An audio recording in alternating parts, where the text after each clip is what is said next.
Hello and welcome to the Sounds and Symbols mini video series, session 3. The series is called The Road to Literacy. Today's session is about language again, and this time it's about how to help children to build and develop their vocabulary. This mini series of 20 videos offers activity ideas to help to promote the foundational skills required for literacy success. You will find this introduction at the beginning of each session to remind you of the skills you are helping your child to gain and to explain how these contribute to literacy success. Sounds and Symbols is committed to play-based learning, the belief that the spoken word should come before the written word, Vygotsky's sociocultural theory of cognitive development, that language is the root of culture, that a child's culture is significant to their learning, and that children learn within their community role. That building knowledge upon previous knowledge is how children learn, through holism, bringing together everything that they know, and that children learn through doing. This diagram shows indicators of good literacy. Children learn through experience. This is gained from their environment and their interactions within it. The skills on this diagram are evident in children who are good at literacy. By promoting these skills, it is possible to establish a sound foundation for literacy. Each indicator has been identified through educational research. Children who struggle with literacy are often weak in some of these areas. For a more in-depth explanation of these indicators, please refer to the Literacy Unlocked webinars at www.melsis.co.uk/eduweb. Teaching children through music is a very natural, fun and enjoyable and successful way to learn, and this is especially true of literacy because language and music have a great deal in common. Facility with language and the ability to discriminate and to manipulate language sounds are the most important precursors to literacy success. Musical activities offer a means of playing with language sounds. By focusing on developing an awareness of language sounds, a secure literacy foundation can be laid. Listening to stories, singing songs, reciting rhymes, and enjoying finger plays and action songs are the bedrock of early literacy learning, as they help children to tune in to language sounds. They also help to create a fun and playful environment in which children can learn to identify, match, and manipulate language sounds. These skills are essential for literacy.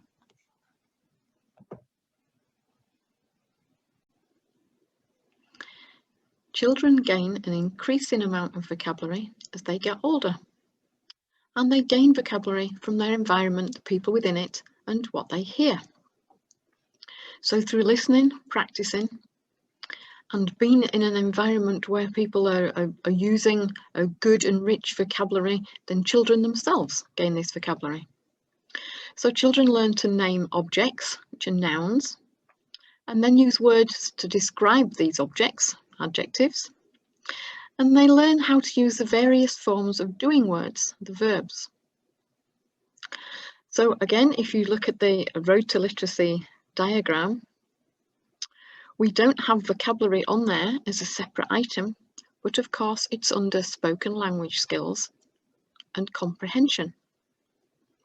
So we want children to build vocabulary. So songs, rhymes and stories provide an excellent opportunity to introduce new vocabulary and talk about things and use more and more descriptions.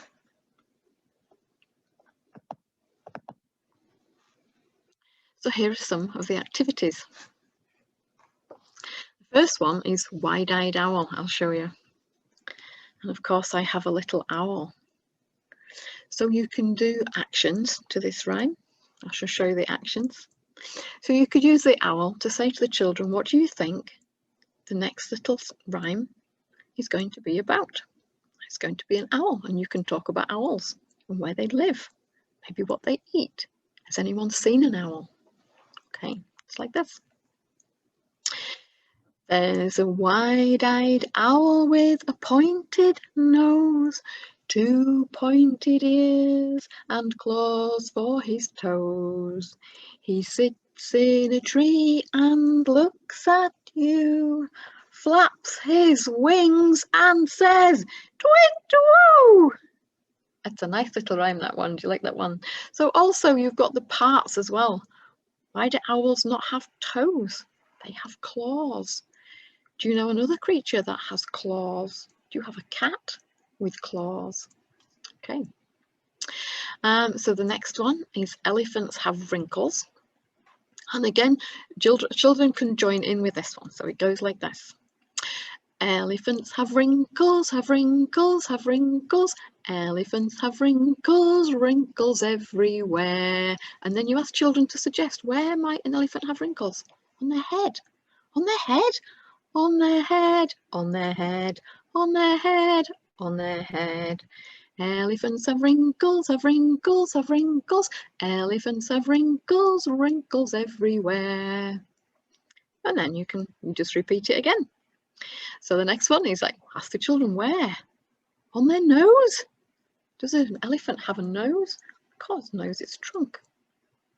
On their trunk, on their trunk, on their trunk, on their trunk. Elephants have wrinkles, have wrinkles, have wrinkles. Elephants have wrinkles, wrinkles everywhere. Okay, and so it goes on. The next one, I'm going to show a little video, is an elephant goes like this and that. Here is the clue for the next song. Okay, here we go. Maybe an elephant, you need a big long trunk. An elephant goes like this and that. He's incredibly tall and incredibly fat. He's got no fingers and he's got no toes, but goodness gracious, what a nose. Shall we do that again? An elephant goes like this and that. He's incredibly tall and incredibly fat. He's got no fingers and he's got no toes, but goodness gracious, what a nose. Did you enjoy the second elephant song? Again, we had an owl, so we had a little owl to say we were going to talk about owls. And then maybe a little elephant when you're going to talk about elephants. And what rhymes do we know about an elephant? Okay.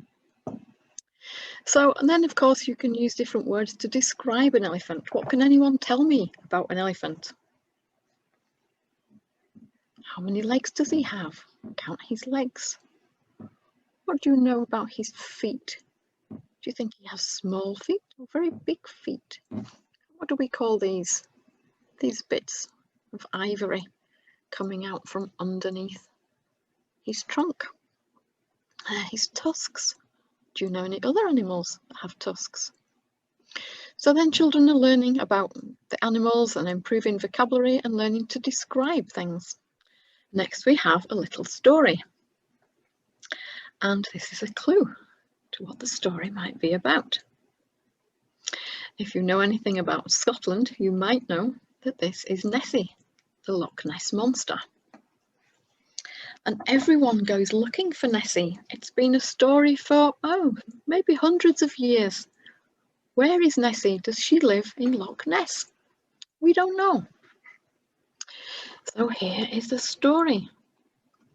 This little story is called Where's Nessie? And it's written and illustrated by Liz Thorburn and Gary Thorburn. It's a story about the Loch Ness monster. The Loch Ness monster is an imaginary monster that lives in the Highlands of Scotland in a loch called Loch Ness.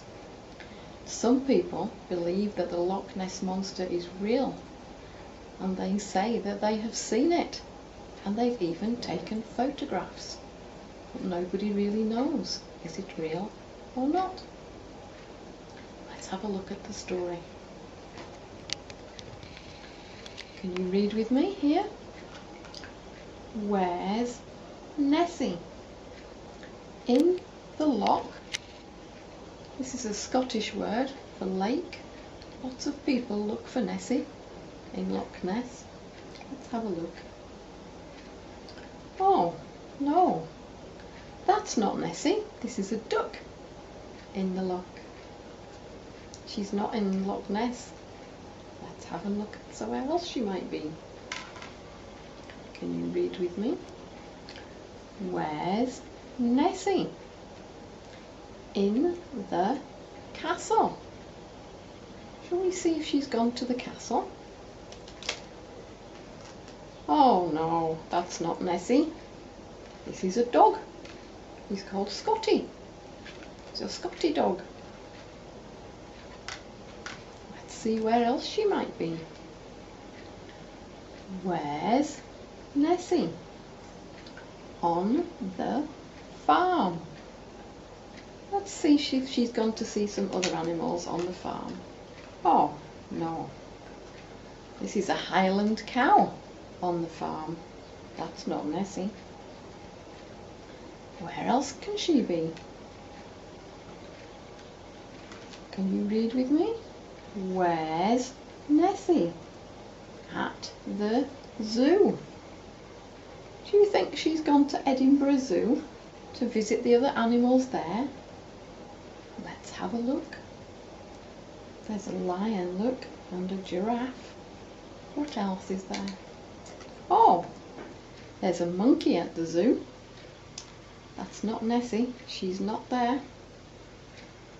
Let's see where else she might be. Can you read with me? Where's Nessie? Up the mountain. Maybe she's gone up the mountains for a nice little walk. Let's have a look. Oh, this is not Nessie. This is a haggis. You can only find a haggis in Scotland. The haggis's name is Hamish. This says Hamish the haggis. Let's have a look where else she might be. Can you read with me? Where's Nessie? At the beach. Maybe she's gone for a swim in the sea. Let's have a look. No, that's not Nessie. What is this? It's a crab. It's not Nessie. Okay, let's try the next page. Can you read with me? Where's Nessie? Under the bed. What a shock if you found the Loch Ness monster under your bed. Let's take a look. Oh, there's a teddy bear. A teddy bear under the bed. But it's not Nessie. Let's try again. Where, oh where can Nessie be? Oh, we're back at Loch Ness again. Let's have a look. Oh, here's the little monster. There she is. She's back at home in Loch Ness. Oh, there's a happy end to that story. There's the happy Loch Ness monster. I hope you like that little story. Did you like the story of the Loch Ness monster? I hope you could find her. So remember again to observe the children that are within your care. Remember to demonstrate listening as well. Make sure that you listen to them. When you're expecting them to listen to you, show them that you can also do listening. Encourage children to ask questions and answer their questions and use a rich vocabulary. Also give children time. If you ask them a question, give them time to answer it and note any improvements in their vocabulary. That's all for now. Thank you for watching. Have a great day and please join me again for number 4, which again is about language and sentence construction. Thank you very much.